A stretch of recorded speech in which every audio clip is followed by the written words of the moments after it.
I thought this was a nice picture of my great Aunt Marie and I from probably about 2 or so years ago. This was on a photo collage during the funeral home services, and I noticed it and wanted to take a picture of the picture. Her service was yesterday. It was a very nice service, a long day, lots of emotions, of course. Gathering family, whether no matter the circumstance, is always a nice thing. And while Great Aunt Marie is not here in the physical anymore, she is here in the spirit. She's a timeless character. 94 is a hell of a life.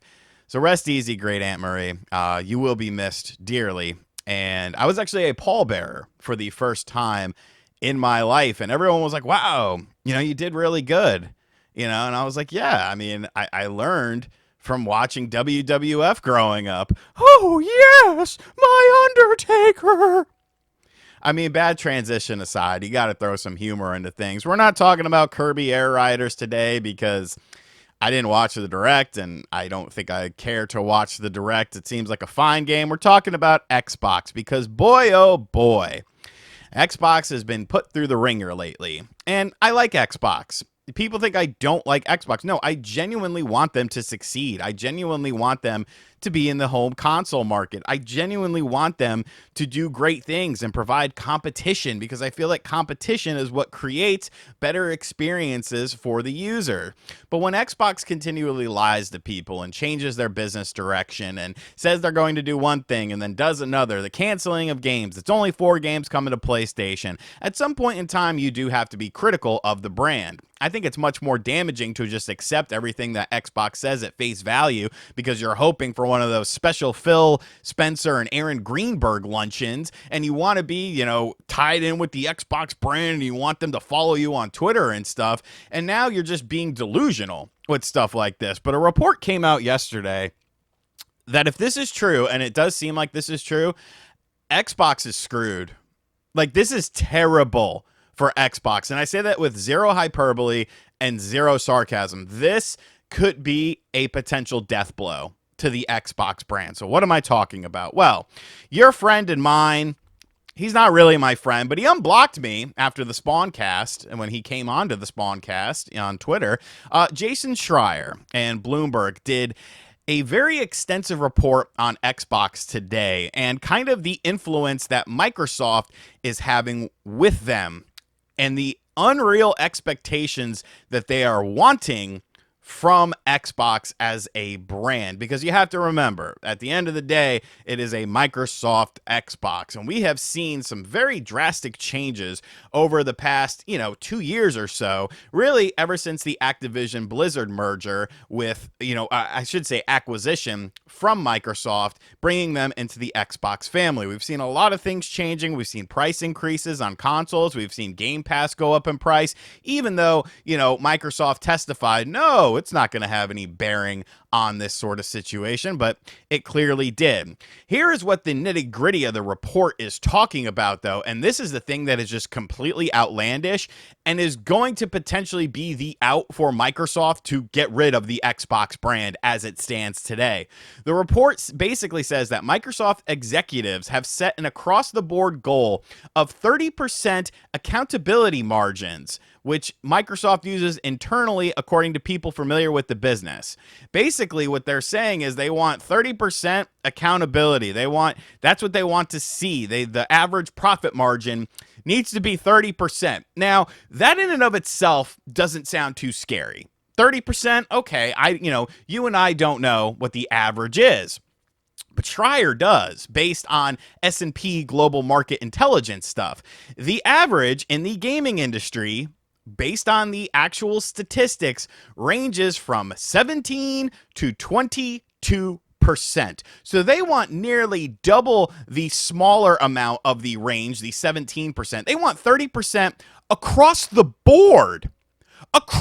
What are you talking about? 30%? How are you going to do that?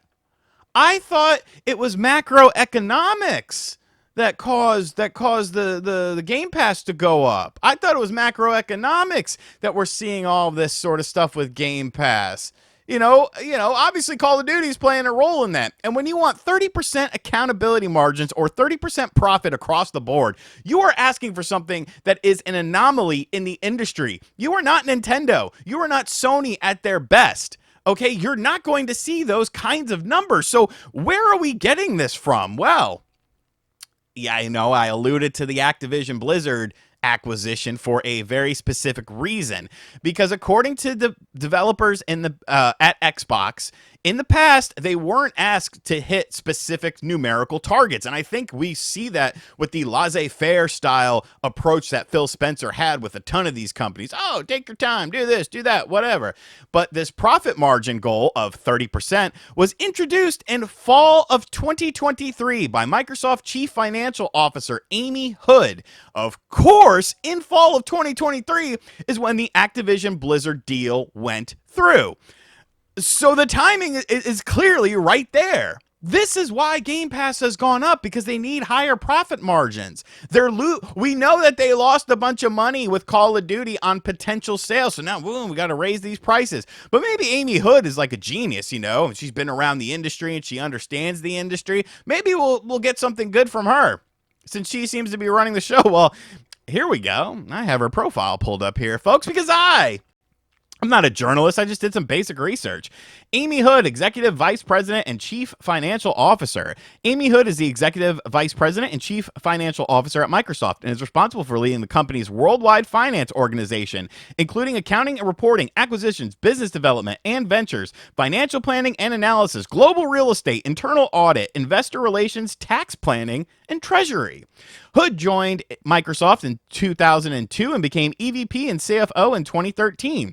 Through her tenure with the company, she has advanced global momentum in cloud, xCloud, and helped Microsoft and customers drive growth through technological shifts, including the era of AI. She is deeply involved with the company's operations, as well as strategy development and overall execution of the company's successful acquisitions of Activision Blizzard, LinkedIn, and GitHub. She has been a strategic partner to Microsoft CEO Satya Nadella, propelling long-term financial growth, championing culture, and driving corporate initiatives that has bolstered the company's broader ecosystem. And then it says where she went to college. She went to Duke and then Harvard. Do you notice something in all of this? There's no talk about knowing anything about the video game industry. Nothing. Activision Blizzard, you are involved in it because you're the executive vice president and CFO. This is, acquisitions. It says it right there and there. That doesn't mean that as a, I believe, 58-year-old woman, anything about the video game industry. And I'm not trying to be sexist or ageist or anything like that. I'm just stating facts. Based on your profile, you are not familiar with the video game industry in any way, shape, or form. Yet, you are the one that is telling the developers of these games and these companies within Xbox and under the Xbox umbrella, hey, we need these 30% profit margins, pal. You need to get to work. Like, I'm not trying to bash this lady or anything, but it's obvious. It would be like me coaching a football team. I watch football. I think I could do something with the Giants, do some defensive strategies and stuff like that, but it's not my area of expertise. You know what I'm saying? Like, I don't feel like the executives who don't know about the video game business, all they know about is profits and margins and, how much did this cost us? This, that, and the other. Like, there is a personal touch to the video game industry that many executives just don't have a sort of thing going on with that. So basically, Schreier notes that when the profit goal change was quickly followed up by some big decisions, such as the rollout of multi-platform games, the 4 games, and of course, that's a whole big thing now. Studio closures, which we of course saw, major project cancellations, Perfect Dark and stuff like that. And Microsoft actually gave a statement to Bloomberg about this as well.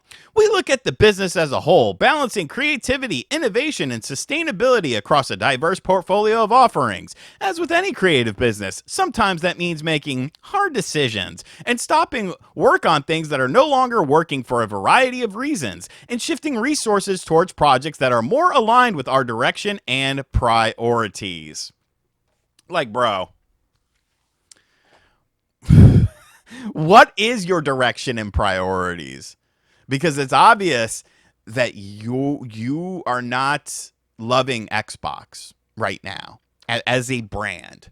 And that's why you've canceled key games. That's why you have delayed key games. That's why you've gone multi-platform. That's why everything is an Xbox. That's why your next generation system looks to be more of a PC console hybrid than a traditional console. And I'm not saying, and that's why you raise the price of Game Pass. That's why you want $80 games so bad. People seem to forget that. Outer Worlds 2, Call of Duty, all of these games that are coming out this, Ninja Gaiden, I believe, was one of them too. They wanted all of those games to be $80, and then they walked it back and said, no, we'll wait a little bit, because they want that 30% profit margin.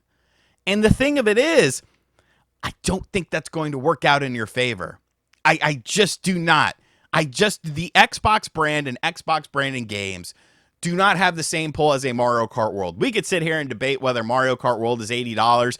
I honestly don't think it is, but we could debate whether it's worth that or not. But if it sells, then it's worth it to Nintendo. You know, it was worth the try because that game has been very successful. Now, of course, you have to factor in bundle deals and stuff like that. But all of that aside, if the $80 thing, you know, you're not seeing $80 across the board for all first-party Nintendo games. They're being very selective with it, whereas Xbox wanted to do it all at one time. All of their first-party games, oh, now they're $80. Hey, macroeconomics, folks, you know, things cost more money.